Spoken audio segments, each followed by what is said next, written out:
Olá a todas as pessoas que estão nos acompanhando em mais um programa Diálogos da Gerovida. Hoje, nosso episódio de número 58. Então, a todos vocês que estão nos acompanhando, sejam muito bem-vindos.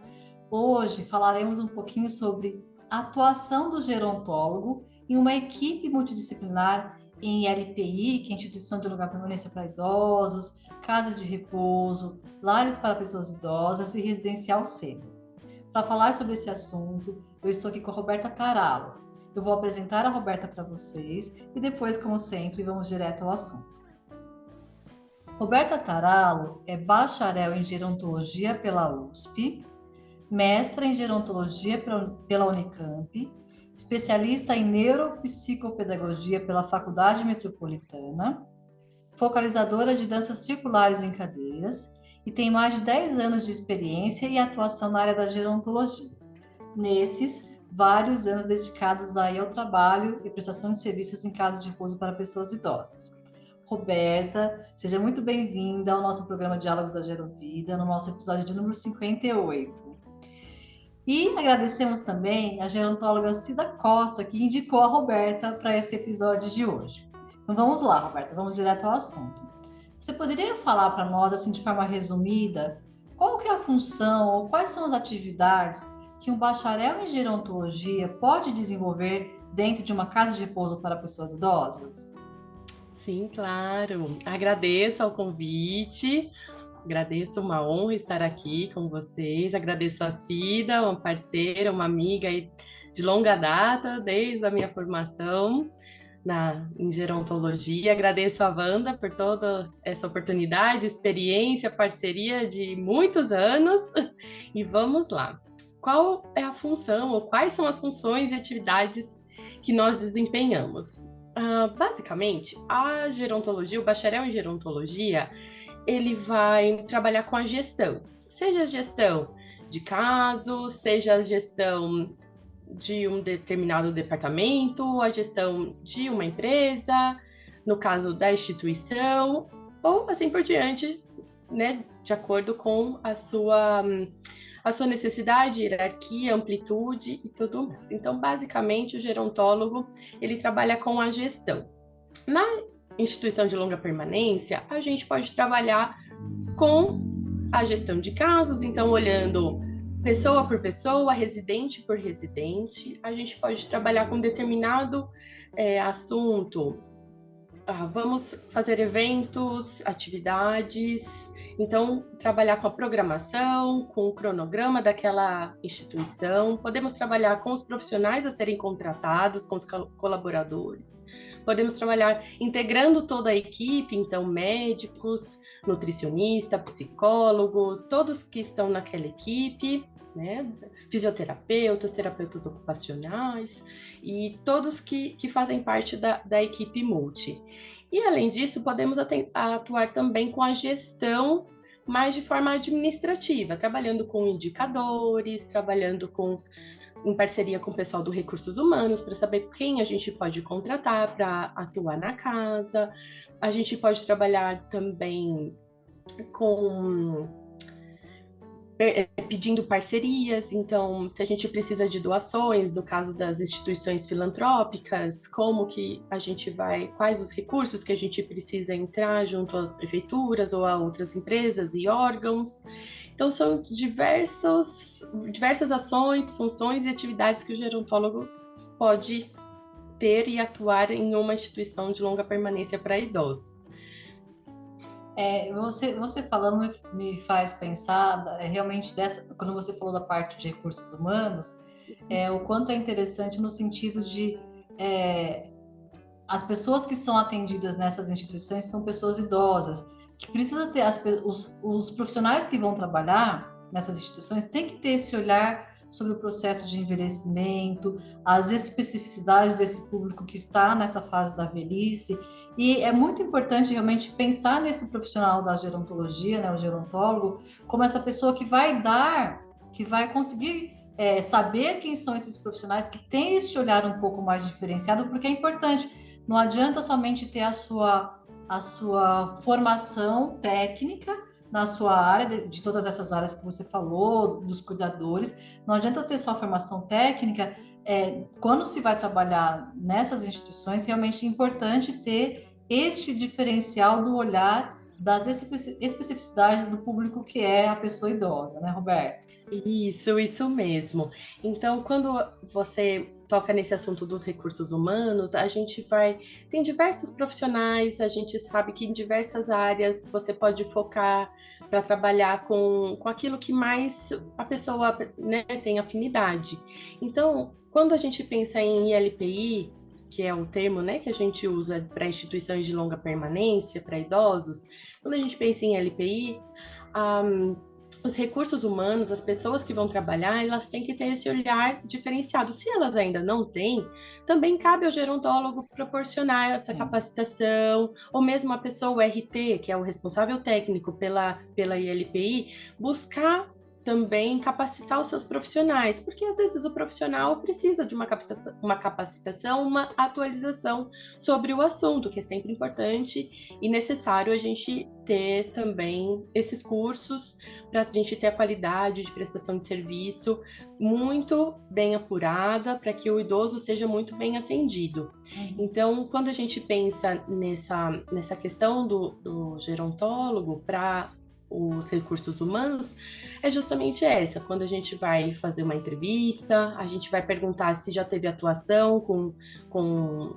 a pessoa idosa, se não teve, se deseja fazer um curso de atualização com a ILPI, ou a própria ILPI pode indicar também outros cursos de atualizações, né, para que essa pessoa sempre esteja alinhado com o pensamento, porque estar atento aos cuidados ao idoso é diferente de uma outra faixa etária.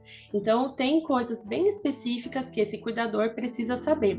Não só o cuidador, como você falou, mas também os outros profissionais. Como eu disse, o nutricionista precisa saber da saúde do idoso, né? Por mais que tenha em sua grade horária, na sua formação, essa especificidade, mas precisa saber um pouquinho mais, um pouco além.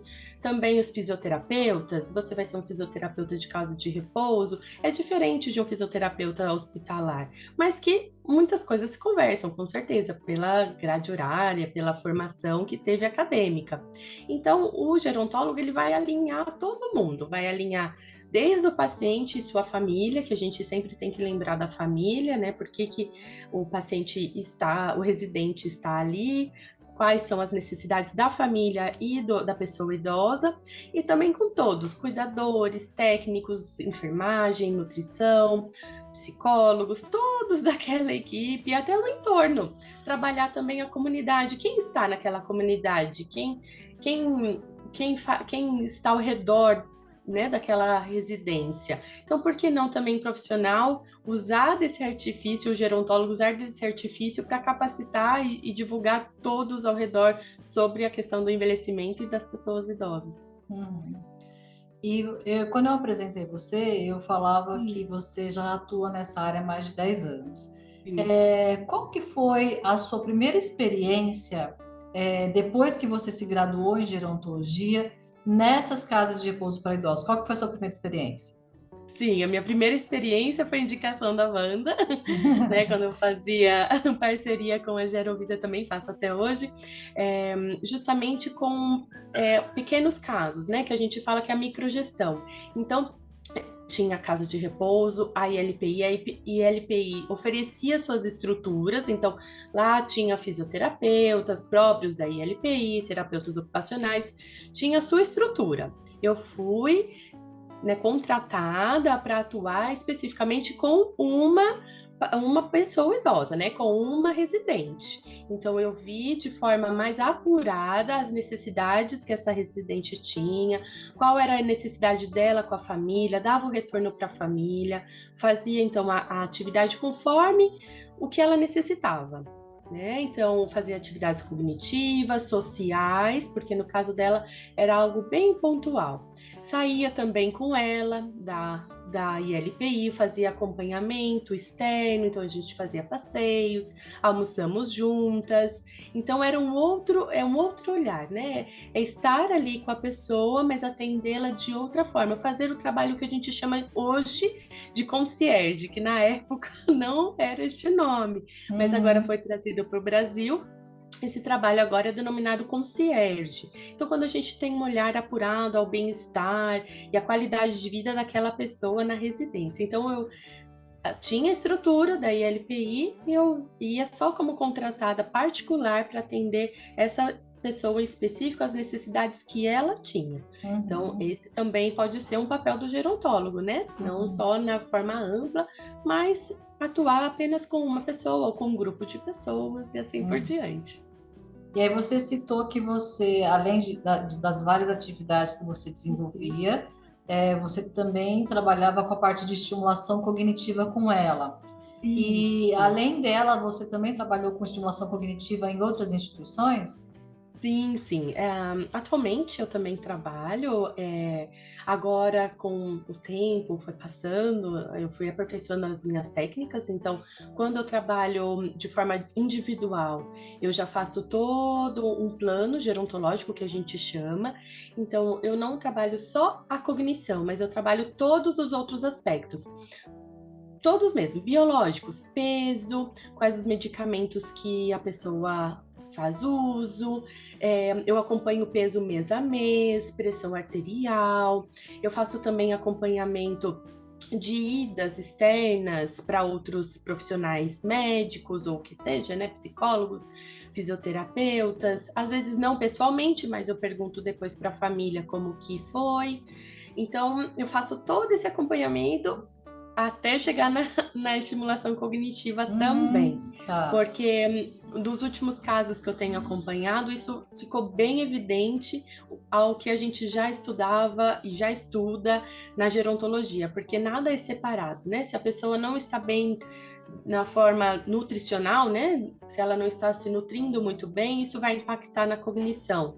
Se a pessoa está com algum problema, com dores crônicas, elas influenciam muito na parte cognitiva também. Então, eu também avalio se a pessoa tem alguma dor, se a pessoa tem alguma dificuldade de mobilidade, de locomoção, até chegar à estimulação cognitiva, que não é ela por si só.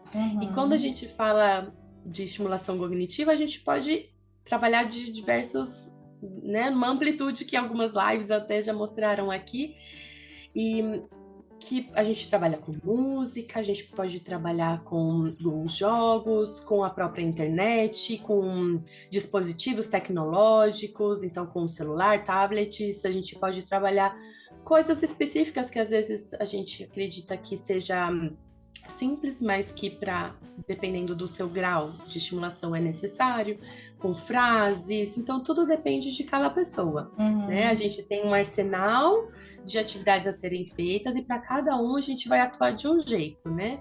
Não dá para a gente colocar todos, quando a gente fala de atendimentos individuais, não dá para falar que para todos os pacientes com esse tipo de demência ou com o mesmo independentes, a gente vai fazer tudo igual, não? Cada um a gente vai atuar de uma forma, mas sempre visando isso, o bem-estar, a qualidade de vida e sempre ter uma atividade, sempre fazer atividades diversas, para que eles não fiquem também com tarefas muito maçantes, para que não pesem, para que eles não sintam que estão fazendo a mesma coisa e não evoluam.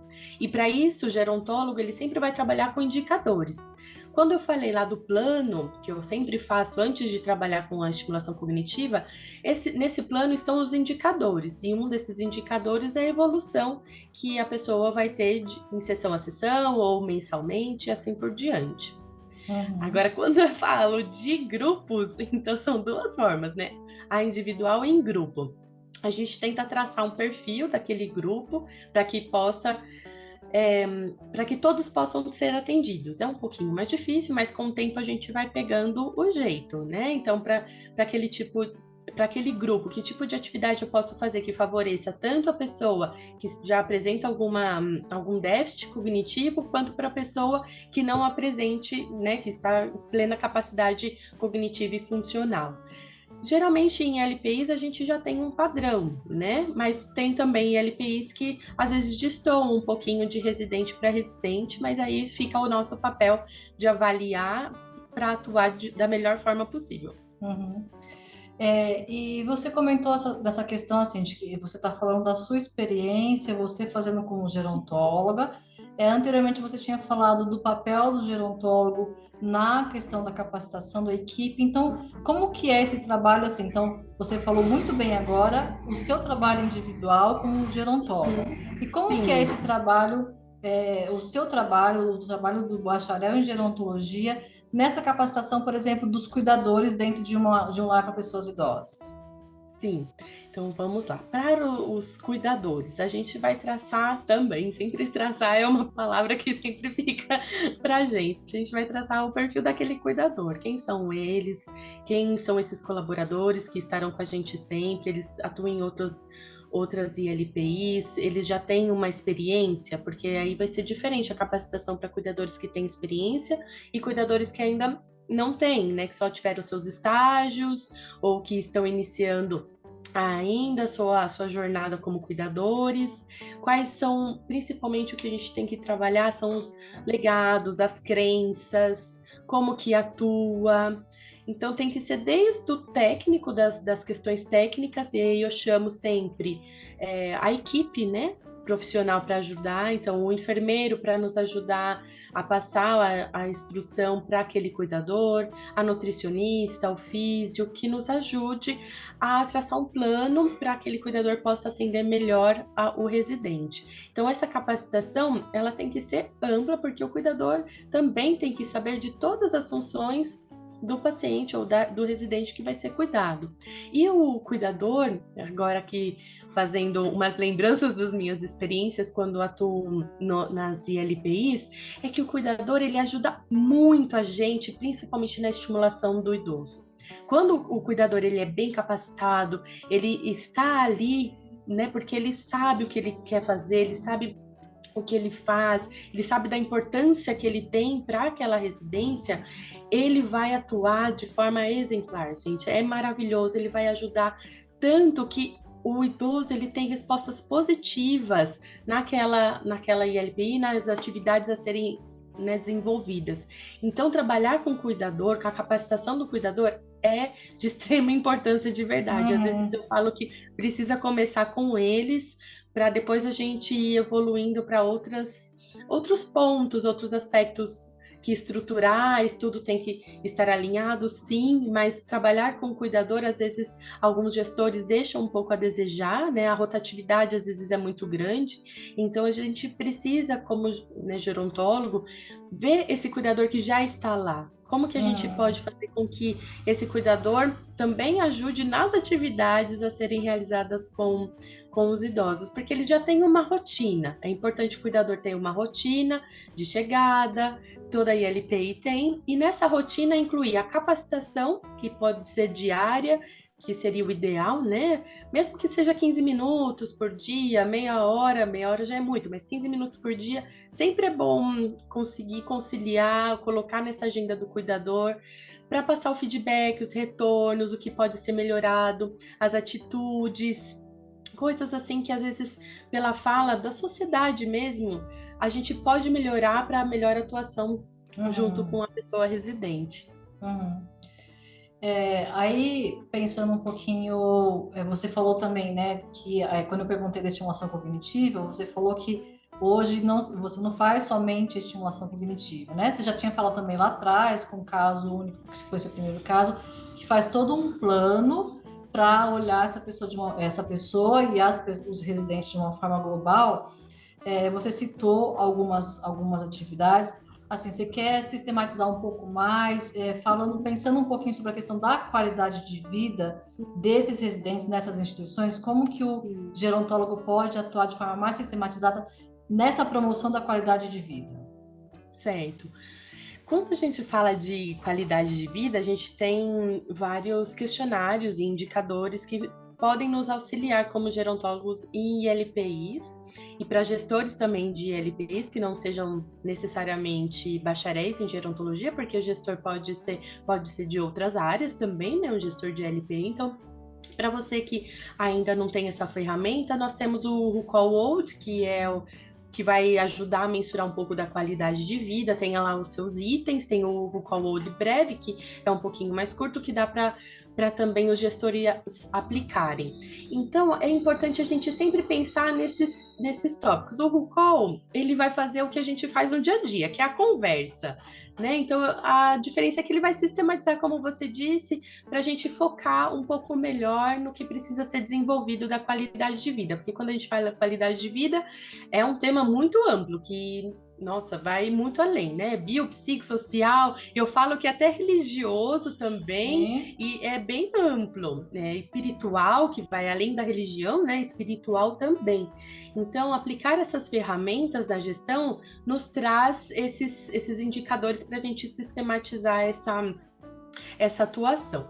Bom, pensando na qualidade de vida e como eu fazia nas ILPIs e como eu faço nas ILPIs até hoje quando eu penso em grupos, né? Sim. Agora partindo para a parte de grupos. Sim. Geralmente, quando os residentes são mais independentes, mais autônomos, que tudo depende do padrão, né, que a gente está trabalhando desses residentes. Quando eles têm essa característica, eu gosto de sentar com eles, conversarem, perguntar quais as atividades que eles gostam de fazer, o que eles faziam antes, o que eles continuam fazendo. A gente pode conversar com a equipe para também saber o que ele ainda continua fazendo, quais são as suas habilidades, e então traçar, de novo a palavra, traçar um plano, né? Um cronograma, fazer um cronograma das atividades, para que ele sempre possa ter atividades a serem realizadas, mas que também essas atividades não sejam assim tão marcadas ou tão marcantes que sejam uma obrigação, mas sim que seja algo que dê prazer, porque aí senão a gente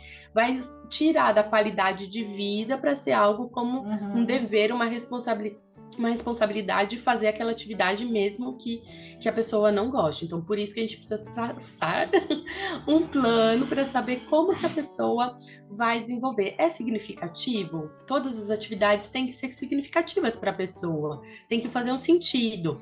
Ah, mas daí tudo depende do grau da apatia, tem idosos que têm depressão, então a gente tem que abordar de uma outra forma.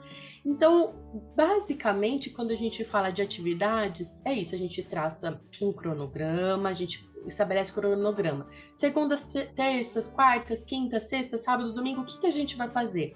E dá opções para serem realizadas diversas atividades. Nessas atividades, como eu disse, a gente pode colocar um profissional da musicoterapia, a gente pode colocar danças circulares em cadeiras, que é o que eu focalizo, tem bastante focalizadores pelo Brasil que fazem esse tipo de atividade, muitos às vezes não conhecem, que trabalham justamente com pessoas que não necessariamente possam estar só em cadeiras, mas que todos possam fazer a mesma atividade e desenvolverem diversas habilidades. Podemos fazer essas atividades cognitivas em grupo, mas que todos possam participar ao mesmo tempo. Podemos conversar com os fisioterapeutas para ver quais atividades que esse grupo em si pode fazer também em conjunto, né? Porque eles têm a fisioterapia geriátrica em conjunto, mas a gente pode fazer outros tipos junto com os fisioterapeutas, como eu fazia e faço até hoje. Traçar, ver também com a nutricionista, que tipo de atividade de culinária a gente pode fazer. Muitas vezes a gente já fez esses dias que são comemorados, dias da pizza, dia do hambúrguer, dia do brigadeiro, dia do pão de queijo. A gente já fez, eu já fiz como atuação, culinária francesa, às vezes coisas rápidas que a gente nem imagina, como elaborar um tartare, que são os docinhos que eles podem fazer, coloca no forno, dali 15 minutos já está pronto, e eles têm essa possibilidade de fazerem, de estar juntos, de serem protagonistas, traçarem um plano, né, e cozinharem e desenvolver as suas funções cognitivas, e, né, principalmente a função executiva, porque tem toda essa gama de atividades para serem feitas, às vezes para a gente é uma simples atividade culinária, mas para eles pode ser muito enriquecedor. Então, Uhum. sempre trazer a equipe para somar e para unir, para promover mesmo essa qualidade de vida do idoso. São inúmeras atividades, eu digo. Uhum. São Uhum. muitas coisas. Às vezes eu vou ser um pouquinho prolixa, porque eu vou às vezes repetir coisas, porque realmente dá para a gente fazer muita coisa numa ILPI quando a gente tem uma equipe bem legal. A gente pode fazer rodas de conversa com o pessoal da psicologia. A gente já fez muito para as ILPIs que tem um pouquinho mais que demanda um pouco de recursos. Chamem os estagiários das universidades que estão próximas da cidade. É uma dica que eu deixo, né, para quem tem que faz gestão das ILPIs, estagiários gostam bastante de ajudar grupos de estagiários, façam parcerias com universidades, seja pública ou privada, porque eles ajudam muito nessa Uhum. atuação. Uhum. Tá certo, Roberto. E para a gente encerrar então essa conversa, esse diálogos de hoje, na sua opinião, então, claro que você trouxe toda a sua experiência, né, nessas instituições, mas agora para fechar, assim, para a gente fechar a conversa, assim, na sua opinião, o que que um lar para pessoas idosas ganha ao ter um gerontólogo na sua equipe multidisciplinar? Uau! Uau, eu diria que, em palavras-chave, organização, com certeza, né? A gente já sabe que essa promoção da qualidade de vida, como a gente falou, a organização, promoção da qualidade de vida, um olhar específico para a pessoa residente, mas que esse olhar específico é ao mesmo tempo amplo, porque vai olhar a família e todo o entorno. Então, eu deixo aí essas palavras-chave de organização, promoção, qualidade de vida e, e tudo mais. Uhum. Que vem agregar aí o gerontólogo é a parceria, é o que faz parcerias, é o que vai fazer a intermediação entre tudo, basicamente. Uhum. É o que vai fazer, digamos, você falou a parceria, nossa, você falou outra palavra agora que me fechou, mas quando você liga todo mundo, né? Vai fazer a Uhum. ligação entre todos Isso, os alinhar. profissionais, né? Que pode fazer esse link entre eles, que possa fazer Uhum. esse casamento, a instituição trabalhar de uma forma, Conexão. isso, trabalhar de uma forma conjunta, né? Cada um tem o Uhum. seu papel, mas ao mesmo tempo Isso. todos sabem o que todos estão fazendo, porque tem essa conexão, tem essa união entre todos, para que todos caminhem de uma forma que é o que a instituição deseja, né? Que é que os profissionais trabalhem bem, que a gestão seja saudável, a administração seja saudável e que o resultado seja aí uma excelente qualidade de vida, um excelente trabalho prestado, os serviços prestados para os residentes, que é o que estão lá, né, demandando essa atenção e esse cuidado, né? Isso mesmo.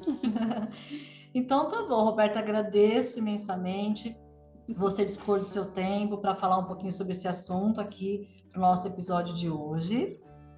Ai, com muita alegria, muito obrigada novamente. É uma honra estar aqui e essa parceria. Contem sempre com a Gerovida, porque sempre dá o suporte que vocês precisarem. Muito obrigada mesmo, Wanda, Cida e a todos. Então, mais uma vez agradeço, Roberta, e agradeço a todas as pessoas que estão nos assistindo nesse episódio de hoje, de número 58. Nos vemos no próximo Diálogos da Gerovida. Até lá! Agradecemos por ter assistido o nosso programa até o final. Se você gostou desse episódio, dê um like, deixe seu comentário e compartilhe com quem você acha que se beneficiaria com esse conteúdo. Aproveite para se inscrever no canal da Gero Vida e seguir nossas redes sociais. Conheça também nossos cursos e atividades por meio do site da Gero Vida. Conte sempre conosco!